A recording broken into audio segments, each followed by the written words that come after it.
Good evening, everyone. Good evening. Good evening.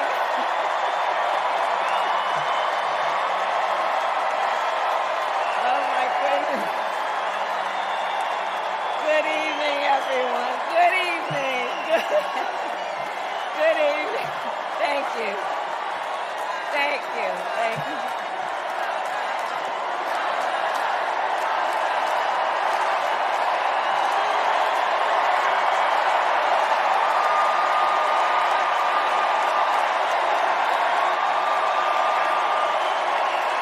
Good evening. Thank you. Thank you. Thank you. Thank you. Thank you, everyone. Thank you. Thank you. Thank you. Thank you all.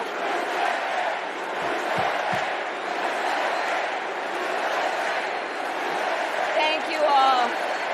Okay, we got to get to some business. We got to get to some business.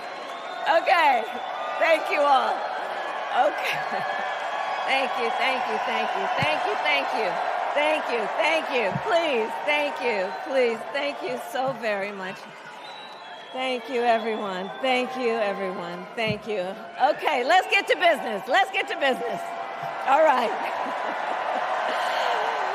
So let me start by thanking my most incredible husband, Doug,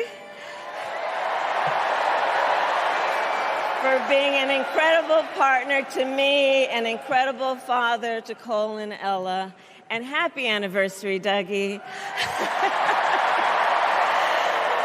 I love you so very much.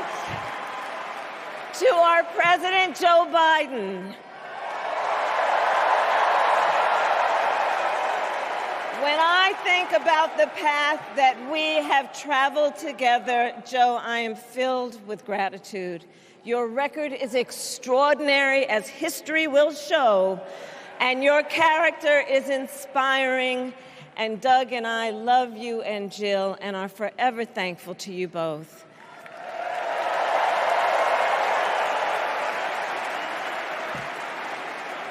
And to Coach Tim Walz,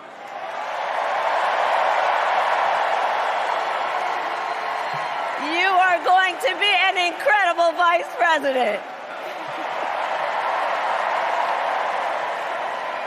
And to the delegates and everyone who has put your faith in our campaign, your support is humbling.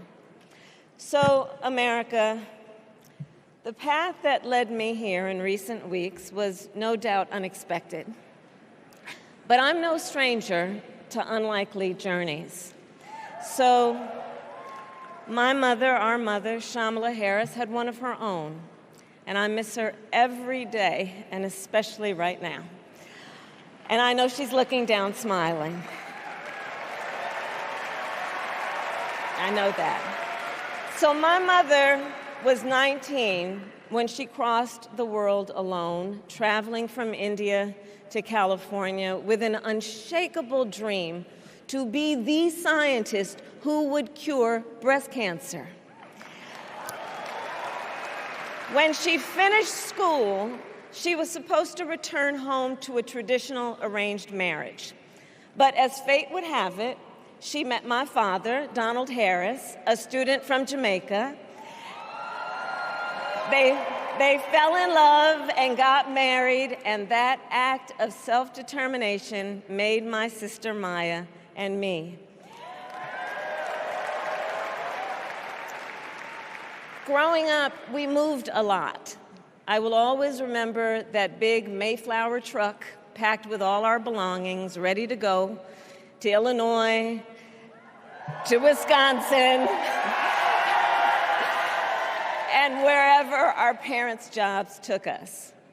My early memories of our parents together are very joyful ones. A home filled with laughter and music, Aretha, Coltrane, and Miles. At the park, my mother would say, "Stay close." But my father would say, as he smiled, "Run, Kamala, run. Don't be afraid. Don't let anything stop you."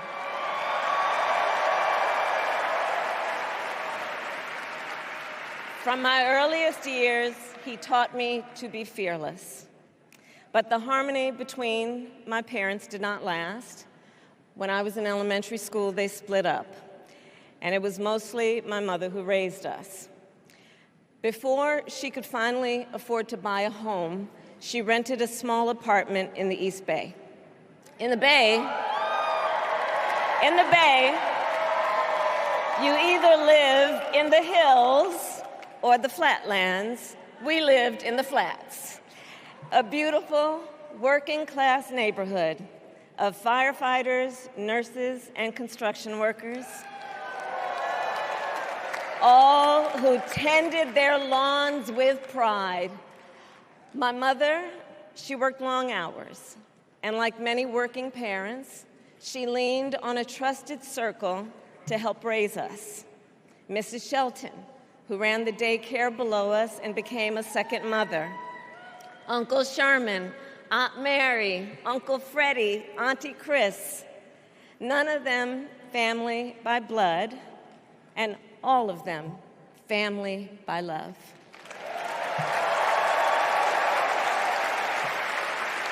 Family who taught us how to make gumbo, how to play chess, and sometimes even let us win. Family who loved us, believed in us, and told us we could be anything and do anything. They instilled in us the values they personified: community, faith, and the importance of treating others as you would want to be treated, with kindness, respect, and compassion. My mother was a brilliant, 5-foot-tall, brown woman with an accent.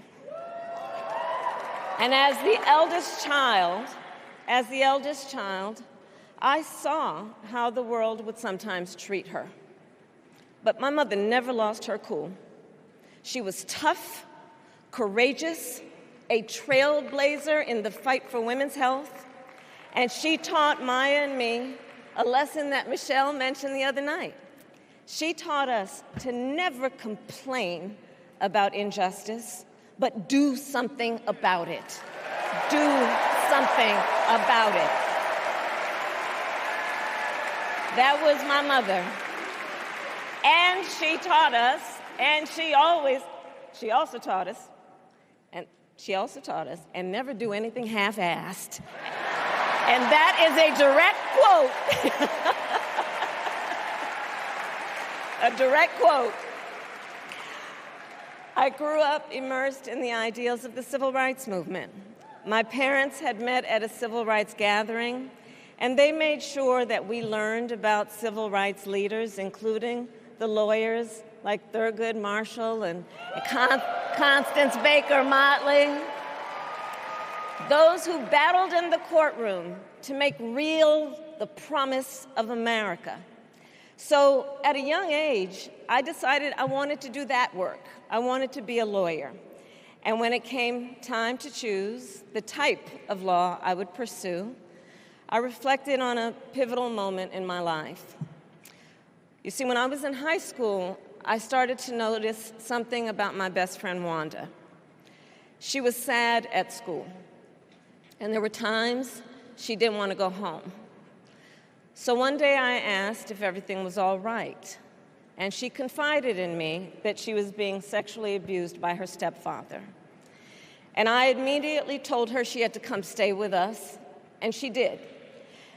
This is one of the reasons I became a prosecutor, to protect people like Wanda, because I believe everyone has a right to safety, to dignity, and to justice.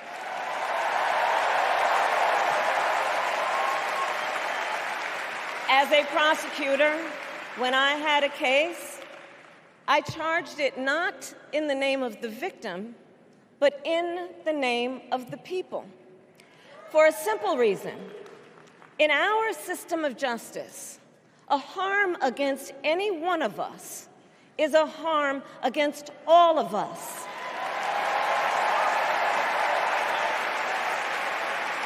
And I would often explain this to console survivors of crime, to remind them no one should be made to fight alone. We are all in this together. And every day in the courtroom, I stood proudly before a judge and I said 5 words: Kamala Harris for the people.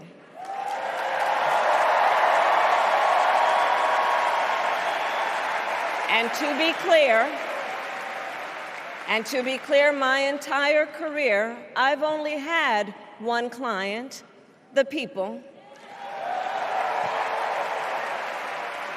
And so, on behalf of the people, on behalf of every American, regardless of party, race, gender, or the language your grandmother speaks, on behalf of my mother and everyone who has ever set out on their own unlikely journey, on behalf of Americans like the people I grew up with, people who work hard, chase their dreams, and look out for one another, on behalf of everyone whose story could only be written in the greatest nation on earth, I accept your nomination to be President of the United States of America.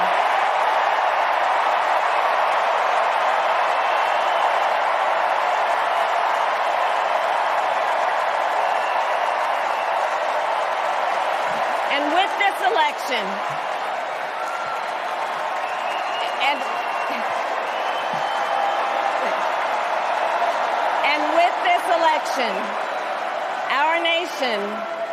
our nation with this election has a precious, fleeting opportunity to move past the bitterness, cynicism, and divisive battles of the past, a chance to chart a new way forward.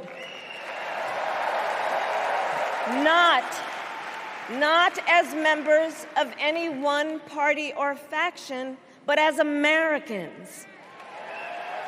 And let me say, I know there are people of various political views watching tonight, and I want you to know, I promise to be a president for all Americans.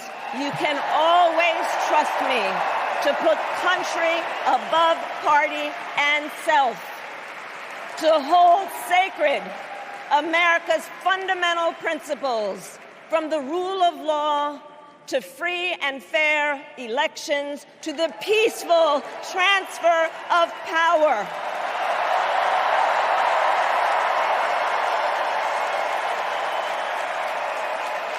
I will be a president who unites us around our highest aspirations, a president who leads and listens, who is realistic, practical, and has common sense, and always fights for the American people.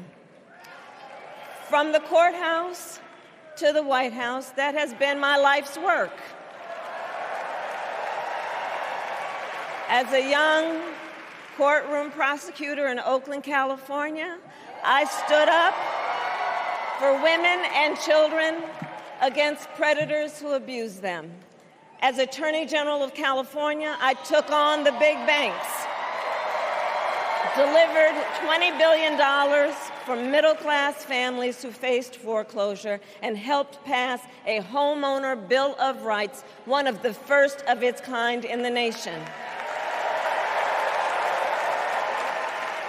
I stood up for veterans and students being scammed by big for-profit colleges, for workers who are being cheated out of their wages, the wages they were due, for seniors facing elder abuse. I fought against the cartels who traffic in guns and drugs and human beings. who threaten the security of our border and the safety of our communities. And I will tell you, these fights were not easy, and neither were the elections that put me in those offices. We were underestimated at practically every turn, but we never gave up, because the future is always worth fighting for. And that's the fight we are in right now, a fight for America's future.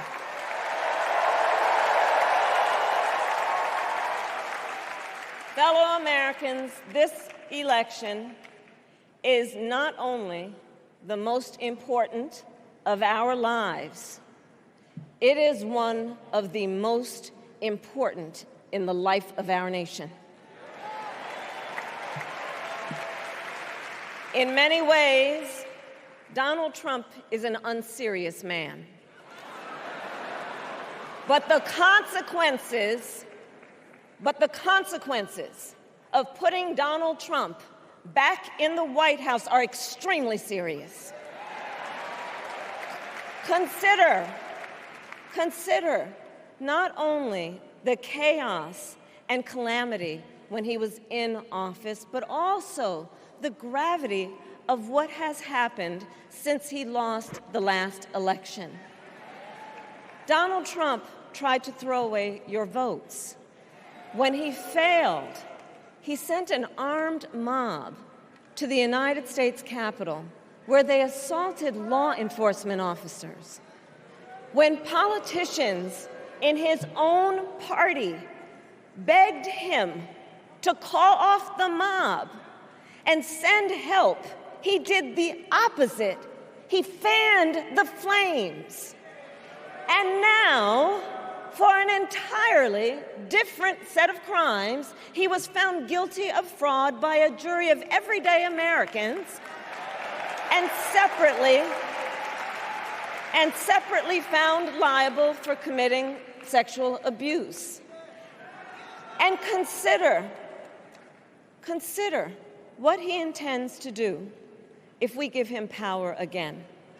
Consider his explicit intent to set free violent extremists who assaulted those law enforcement officers at the Capitol. His explicit intent to jail journalists, political opponents, and anyone he sees as the enemy. His explicit intent to deploy our active duty military against our own citizens. Consider the power he will have, especially after the United States Supreme Court just ruled that he would be immune from criminal prosecution. Just imagine Donald Trump with no guardrails, and how he would use the immense powers of the presidency of the United States, not to improve your life, not to strengthen our national security, but to serve the only client he has ever had, himself.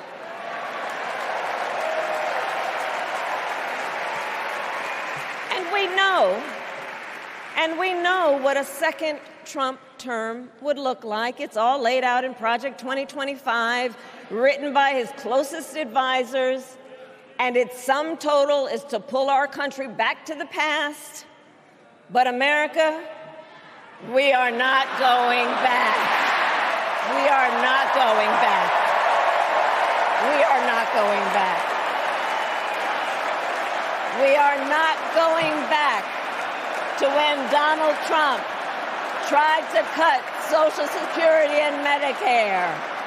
We are not going back to when he tried to get rid of the Affordable Care Act, when insurance companies could deny people with pre-existing conditions. We are not going to let him eliminate the Department of Education that funds our public schools.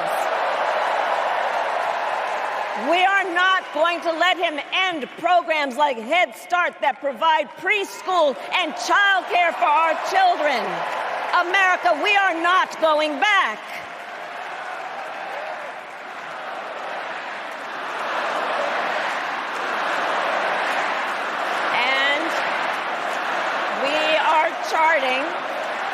We are charting a new way forward to a future with a strong and growing middle class, because we know a strong middle class has always been critical to America's success. And building that middle class will be a defining goal of my presidency.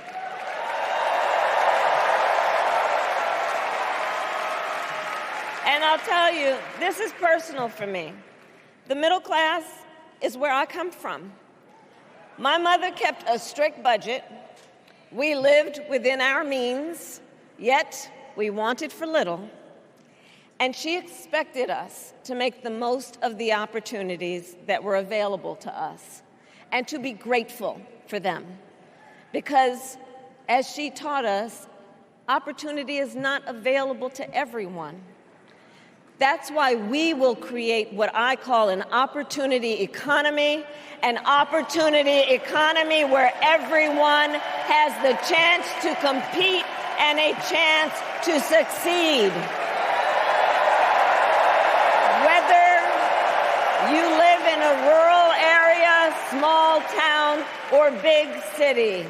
And as president, I will bring together labor and workers and small business owners and entrepreneurs and American companies to create jobs, to grow our economy, and to lower the cost of everyday needs like health care and housing and groceries. We will provide access to capital for small business owners and entrepreneurs and founders. And we will end America's housing shortage and protect Social Security and Medicare. Now compare that to Donald Trump, because I think everyone here knows he doesn't actually fight for the middle class. He doesn't actually fight for the middle class. Instead, he fights for himself and his billionaire friends. And he will give them another round of tax breaks that will add up to $5 trillion to the national debt. And all the while, he intends to enact what in effect is a national sales tax, call it a Trump tax, that would raise prices on middle-class families by almost $4,000 a year. Well, instead of a Trump tax hike, we will pass a middle-class tax cut that will benefit more than 100 million Americans.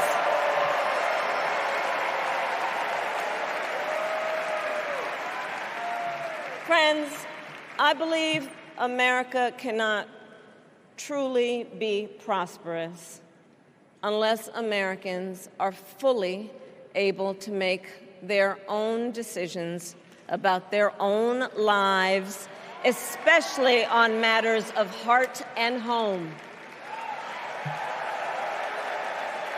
But tonight, in America, too many women are not able to make those decisions. And let's be clear about how we got here. Donald Trump handpicked members of the United States Supreme Court to take away reproductive freedom. And now he brags about it. In his words, quote, "I did it and I'm proud to have done it," end quote. Well, I'll tell you, over the past 2 years, I've traveled across our country, and women have told me their stories. Husbands and fathers have shared theirs. Stories of women miscarrying in a parking lot, developing sepsis, losing the ability to ever again have children, all because doctors are afraid they may go to jail for caring for their patients. Couples just trying to grow their family, cut off in the middle of IVF treatments. children who have survived sexual assault, potentially being forced to carry a pregnancy to term. This is what's happening in our country because of Donald Trump. And understand, he is not done. As a part of his agenda, he and his allies would limit access to birth control, ban medication abortion, and enact a nationwide abortion ban with or without Congress. And get this, he plans to create a national anti-abortion coordinator and force states to report on women's miscarriages and abortions. Simply put, they are out of their minds.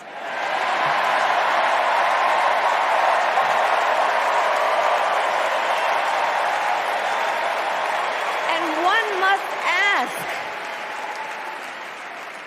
must ask, why exactly is it that they don't trust women? Well, we trust women. We trust women.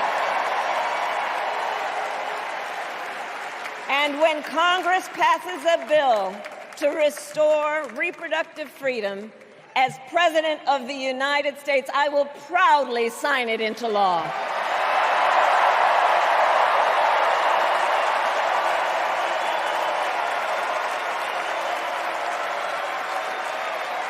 In this election, many other fundamental freedoms are at stake. The freedom to live safe from gun violence in our schools, communities, and places of worship. The freedom to love who you love openly and with pride. The freedom to breathe clean air and drink clean water and live free from the pollution that fuels the climate crisis. And the freedom that unlocks all the others, the freedom to vote. With this election, we finally have the opportunity to pass the John Lewis Voting Rights Act and the Freedom to Vote Act.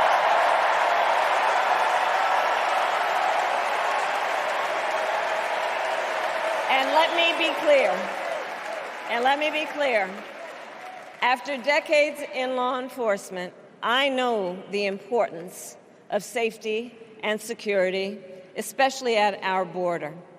Last year, Joe and I brought together Democrats and conservative Republicans to write the strongest border bill in decades. The Border Patrol endorsed it. But Donald Trump believes a border deal would hurt his campaign. So he ordered his allies in Congress to kill the deal. Well, I refuse to play politics with our security, and here is my pledge to you. As president, I will bring back the bipartisan border security bill that he killed, and I will sign it into law. I know we can live up to our proud heritage as a nation of immigrants and reform our broken immigration system. We can create an earned pathway to citizenship and secure our border.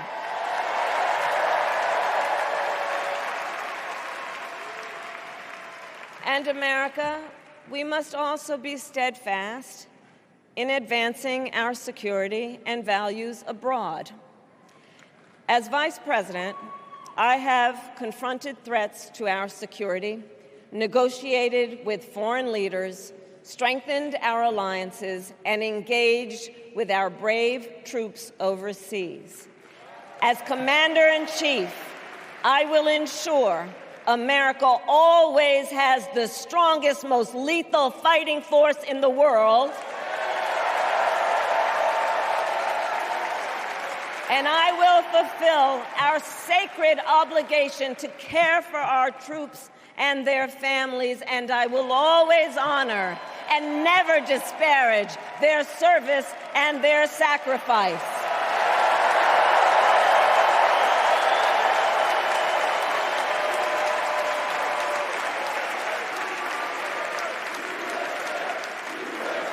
I will make sure that we lead the world into the future on space and artificial intelligence, that America, not China, wins the competition for the 21st century, and that we strengthen, not abdicate, our global leadership.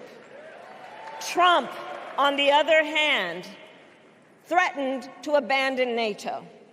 He encouraged Putin to invade our allies, said Russia could, quote, do whatever the hell they want.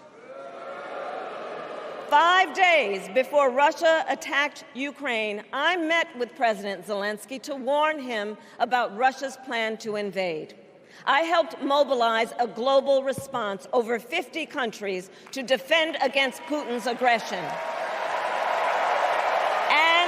As president, I will stand strong with Ukraine and our NATO allies.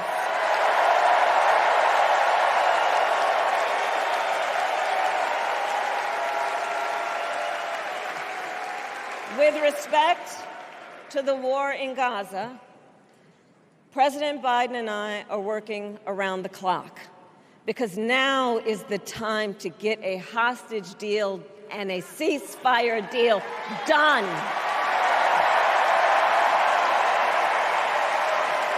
And let me be clear, I will always stand up for Israel's right to defend itself, and I will always ensure Israel has the ability to defend itself, because the people of Israel must never again face the horror that a terrorist organization called Hamas caused on October 7, including unspeakable sexual violence and the massacre of young people at a music festival. At the same time, what has happened in Gaza over the past 10 months is devastating. So many innocent lives lost. Desperate, hungry people fleeing for safety over and over again. The scale of suffering is heartbreaking. President Biden and I are working to end this war such that Israel is secure, the hostages are released, the suffering in Gaza ends, and the Palestinian people can realize their right to dignity, security, freedom, and self-determination.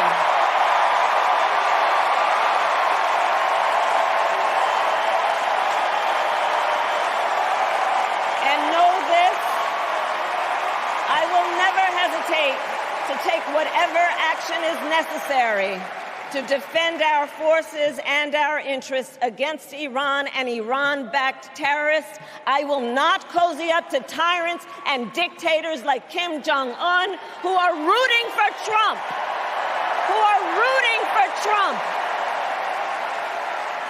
Because, you know, they know he is easy to manipulate with flattery and favors. They know Trump won't hold autocrats accountable because he wants to be an autocrat himself. And as president, I will never waver in defense of America's security and ideals, because in the enduring struggle between democracy and tyranny, I know where I stand and I know where the United States belongs.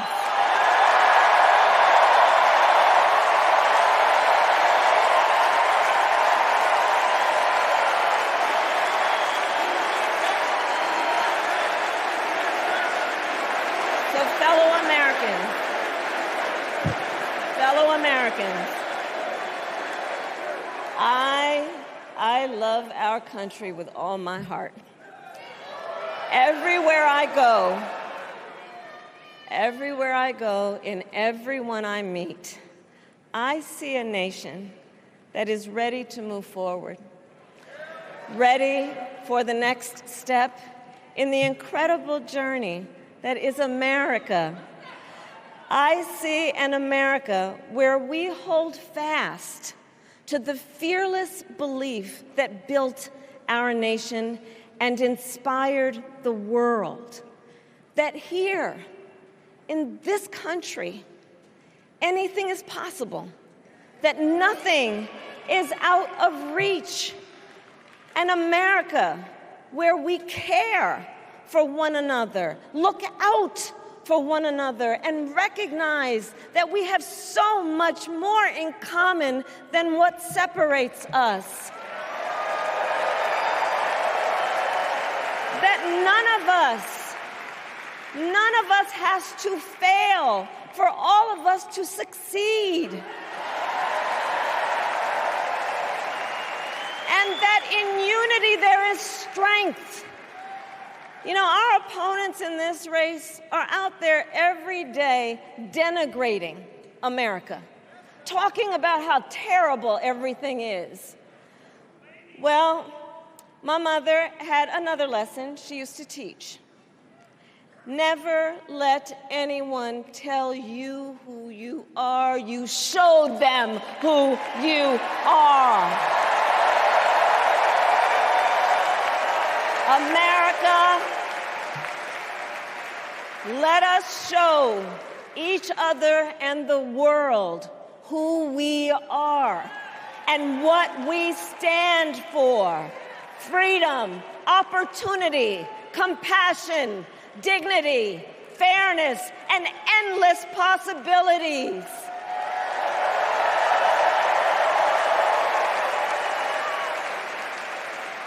We are the heirs to the greatest democracy in the history of the world. And on behalf of our children and our grandchildren and all those who sacrificed so dearly for our freedom and liberty, we must be worthy of this moment.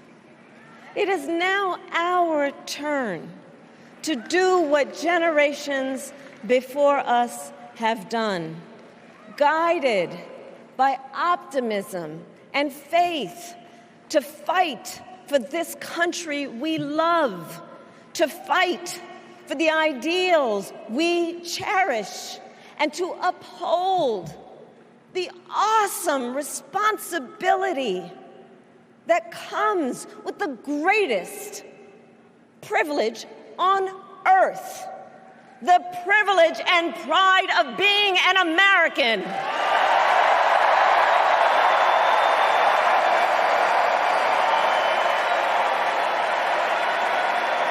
So let's get out there, let's fight for it, let's get out there, let's vote for it, and together, let us write the next great chapter in the most extraordinary story ever told. Thank you. God bless you, and may God bless the United States of America. Thank you all.